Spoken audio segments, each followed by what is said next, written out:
আগামী বুধবার থেকে ঘরোয়া প্রস্তুতি শুরু করছে মোহনবাগান সুপার জায়েন্ট। काटू क्या अभी काटू? आप नहीं नहीं रुक जाओ। गेम कोई भी हो, पकड़ मजबूत होनी चाहिए। सीमेंट से पकड़ बनाए मजबूत। SRMB 550D TMT bar। নতুন মরশুমে সিনিয়র দলের সহকারী কোচ বাস্তব রায়কেই কলকাতা লিগের দল পরিচালনার দায়িত্ব দিল মোহনবাগান। বাস্তবের তত্ত্বাবধানে বুধবার অর্থাৎ ৩রা জুন ২০২৬ থেকে শুরু হবে কলকাতা লিগের প্রস্তুতি। মোহনবাগান মাঠে বিকেল 4:30 অনুশীলন শুরু হবে। বাস্তব রায়ের সহকারী কোচ হিসাবে থাকবেন নীলাঞ্জন গুহ। গোলকিপার কোচ হিসাবে থাকছেন অভিজ্ঞ অভ্র মণ্ডলী। অভ্র গত মরশুমের শেষ দিকে জুনিয়রের পাশাপাশি সিনিয়র দলের দায়িত্বও ছিলেন। বুধবার প্রস্তুতি শুরু হলেও ধাপে ধাপে দলের সঙ্গে যোগ দেবেন ফুটবলাররা। এবার কলকাতা লিগের সিনিয়র দলের রিজার্ভ বেঞ্চের ফুটবলারদের সঙ্গে সবুজ মেরুন জার্সিতে ঘরোয়া লিগে খেলতে দেখা যাবে কিছু জুনিয়র ফুটবলারকেও। সঙ্গে থাকবেন অন্য দল থেকে আসা কয়েকজন সফল ফুটবলার।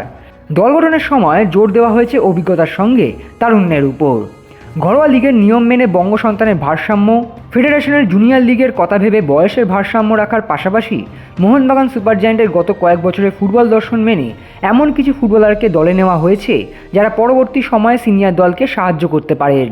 গতবার কলকাতা লিগে যে ফুটবলাররা সবুজ মেরুন জার্সিতে ভালো খেলেছিলেন তাদের মধ্যে 16 জন তরুণ এবং প্রতিভাবান ফুটবলারকে এবারও খেলতে দেখা যাবে। এদের মধ্যে আছেন প্রিয়াংশ দুবে, দীপপ্রভাত ঘোষ, টং সিং, মিংমা শেরপা, করণ রায়, সাহিল ইনামদার এবং সুবল টুডুরা।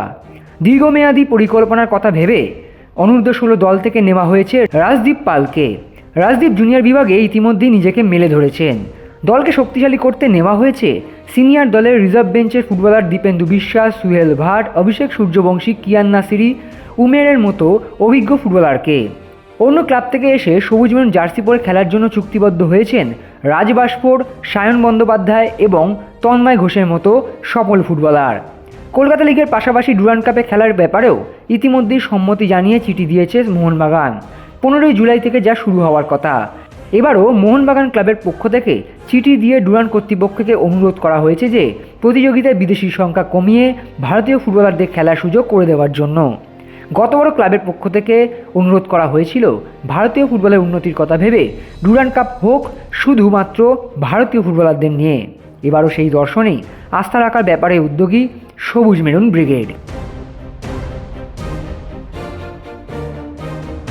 Extra time.